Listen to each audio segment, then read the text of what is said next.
I'm grateful for all of you have met as we start this meaningful adventure. For all of you who are considering investing in the Aviation Protection Group. I've created a new entity, you see it here, called Engines for Parts, and it's safe to begin now. Engines for Parts has two purposes. First, to start building an inventory of parts we will need, and two, to buy you more ownership in the Aviation Protection Group for the same investment. Having the parts bootstraps the Aviation Protection Group's mission to help airlines, passengers, the rest of the world economy, and our investors' net worth. In the most unexpected and profound way, friends reached out and helped me, and you, who are interested in the Aviation Protection Group. It's wonderful to have a vision of combining two existing companies to make the world better sooner and earn lots of money from happy customers. However, with the worry in my mind last year that investors might believe our returns impossible, I originally layered on enough investment capital to ensure that I was in complete control. Fresh eyes often see alternatives to reaching a goal. By a twist of fate, two friends from the other side of the planet booked a Zoom meeting with me on the afternoon of my birthday. While they sipped their coffee on their following morning, my wife and daughter were busy preparing my birthday dinner. One of them said to me, "Henry, you know how to do this. The way to raise money is not to need it. Anyone will invest or lend into an organization that doesn't need it." He shocked me into silence because I realized that I did indeed know how to do it, that we already have the money we need. And because of that, I can stop worrying about investors being scared away because the returns are too good. This video is a way to disseminate the message quickly, and after you watch it, feel free to contact me directly to see more of the details. Perhaps you'll lead me to another breakthrough. Okay, let me get back to the business with a one-slide review of the present circumstances for airlines and their supporting industry. Let me repeat, because it's so important that you already know, the constraint for the whole commercial aviation industry started shifting in the spring and summer of 2023 from not enough revenue to the shortage of mechanics certified to overhaul the engines. This new constraint will probably remain the reality for 15 to 20 years. The Aviation Protection Group is going to show the way back to normal and reap the rewards. Here's the cause and effect. Quickly, I promise. Because of deferred maintenance during COVID and the current process, which only looks for parts after an engine is inducted for overhaul, mechanics who are already in short supply run out of parts to repair the engine they're working on and move to another engine to stay busy. Soon the number of engines in the process is so large that the mechanics spend more time switching between jobs than returning engines quickly to their owners. The result is very long turnaround times. Planes that airlines could fully fill are grounded. Each one contributes $4 million per month. You may have read about Spirit's bankruptcy. They explained it was due to lack of engines. Had they been able to fly their grounded planes, the added contribution would have saved them. This is a big deal. Without enough planes, the recovery cannot progress, even with passengers trying to book flights. If anything happens, flights get canceled. The spares are already flying. The airline raises prices because that's their only tool left to increase revenues. When you can't book a seat, you can't see the world, which supports many people. Believe it or not, the associated spending is 14% of the world's economy. What to do? We go to work and fix things. There are always engines that an owner has decided not to rebuild, and they're full of perfectly good parts. This is especially true when you have a 10-month wait for an overhaul. But before we launch the Aviation Protection Group, Engines for Parts will buy run-out engines, harvest their parts, and sell them. Then we take the money we earned and do it again, except more and faster. This is the main play. And there are two other angles, which may be even more lucrative in the early stages. will buy a rebuildable engine, overhaul it using our own parts, and offer it for immediate exchange. When an airline has a costly emergency need, we'll sell them our rebuilt engine and take theirs back in trade, rebuild it, and refund them an appropriate amount after we discover exactly what it needs, so there's no risk in this. This does three things for us. It makes us a hero with the customers, the airlines, or the leasing companies, procures us a replacement, and gives us a free loan of that purchase price for the time that it takes to overhaul the engine. Lastly, we'll accept engines for overhaul, and here's where my friend's breakthrough comes in. We don't need to buy the MRO to get rapid overhaul. We'll enter into a mutually beneficial contractual agreement with our favorite MROs. We ship them an engine, new business for them. We ship them all the possible parts that they may need, eliminating delays on their end and ensuring they have full utilization of their scarce mechanics. I expect turnaround times in a few weeks, which gets them paid months sooner. If they ever run out of capacity, which I hope we help them achieve, we can simply use another MRO rather than having to pay to expand the company we plan to buy. This saves us at least $125 million in required investment. What we miss out on is perhaps $100,000 profit per engine. It would have taken 1,250 engines before we earned a return on our $125 million investment. Too slow for our own good. So to summarize, Engines for Parts LLC earns money and builds our parts inventory, which we require for the Aviation Protection Group. Engine for Parts also multiplies the early investors' stakes, so they end up with a bigger ownership in the Aviation Protection Group. In this way, everybody who invests has the same opportunity, all for one and one for all. Let me show you a little about how Engines for Parts will work, using an example pro forma that I built. While I think this is reasonable, there could be operational hurdles or delays in trading in the market. Therefore, please see this as more conceptual than a promise of outcomes. Again, please ask, and I'm happy to share this in-depth spreadsheet.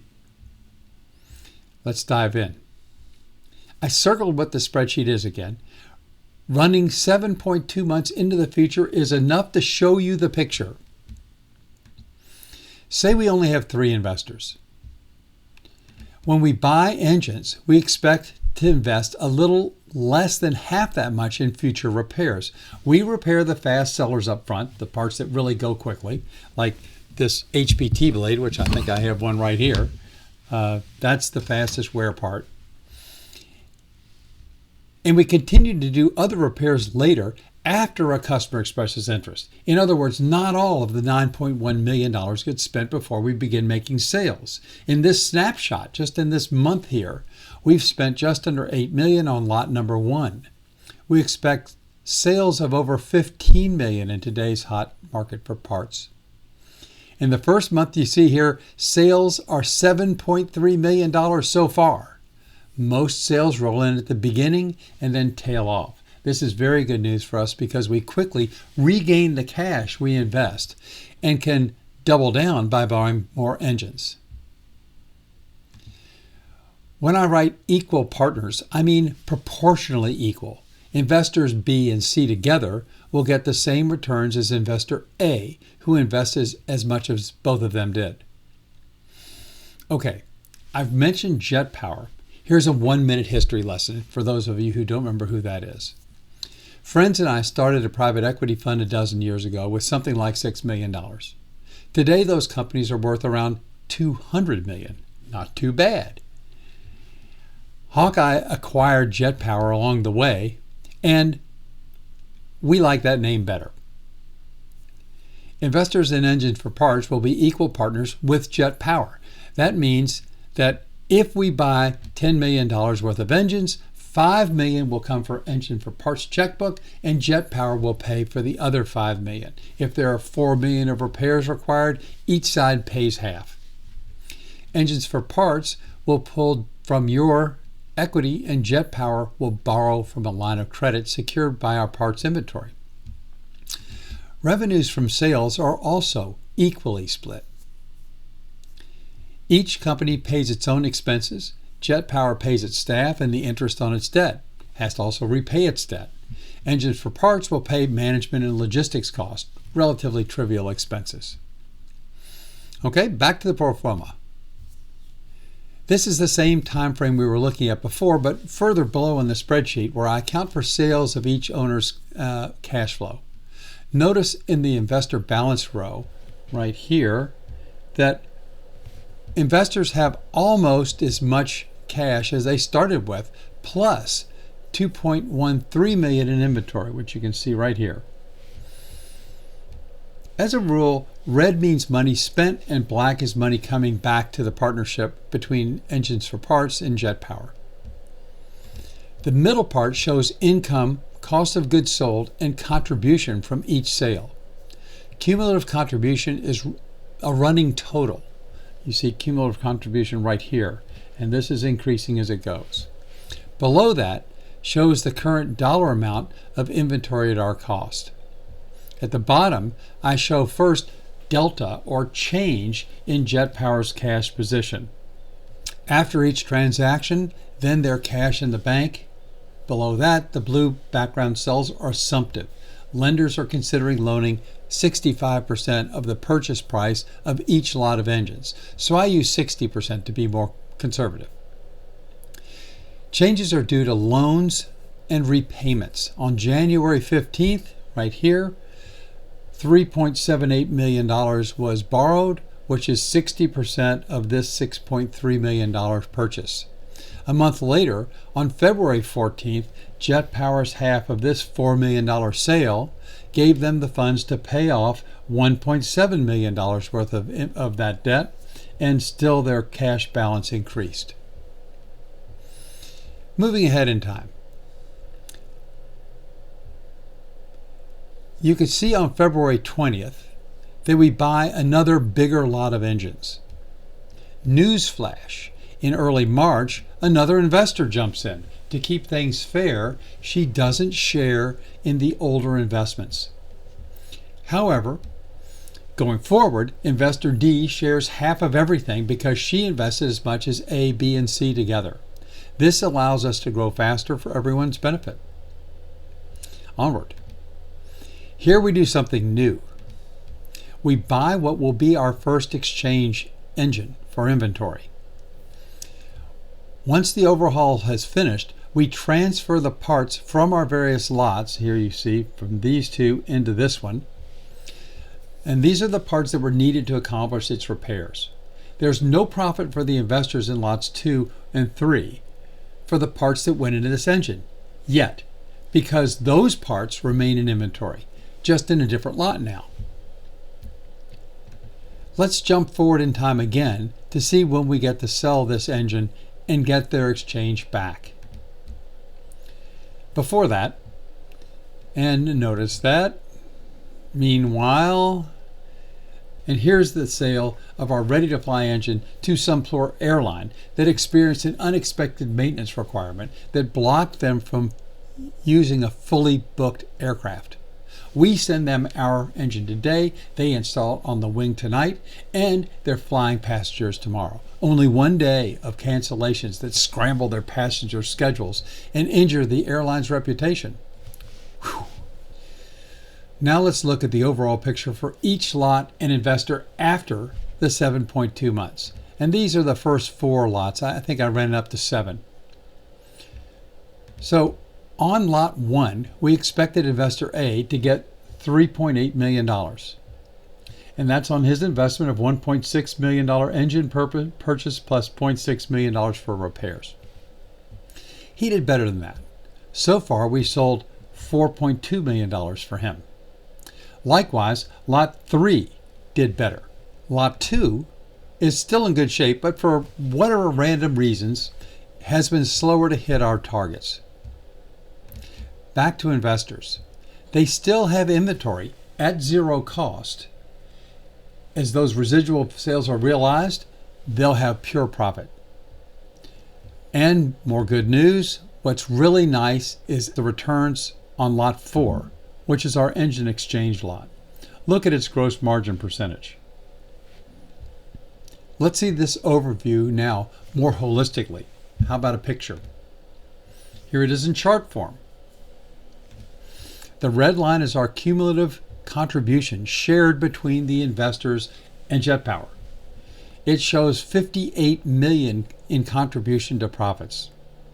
Maybe there'll be $2 or $3 million in expenses, reducing that. The green line is on-hand inventory at cost. The juts up are purchases and repairs, smaller juts up, followed by sales that gradually pull inventory down as we ship it to customers. It's certainly possible to hit these figures. Don't forget that we have inventory of about $33 million, you see it right here, on top of the gain in contribution. Not bad at all. So what's next? We launch the Aviation Protection Group. Here are the first 2 steps. They produce these 3 intended benefits to the world. Don't forget my intended benefit to you people who made it possible. That's all I've got today. The rest is up to you. Decide how much you'd like to invest. I believe that this will be the best investment opportunity you will ever see in your life. Free up your cash. Sell stocks and bonds. Let me or Tom know how much, and we'll share our subscription agreement into Engines for Parts. Oh, and please don't hold back anything for investment in the Aviation Protection Group. Everything you put in now and what you earn on that investment will automatically be rolled into the Aviation Protection Group later, unless you prefer to cash in at that time when we get ready to launch the Aviation Protection Group. And that looks like to be the end of the summer. If you're able to invest some now and more later, do that. Thanks all.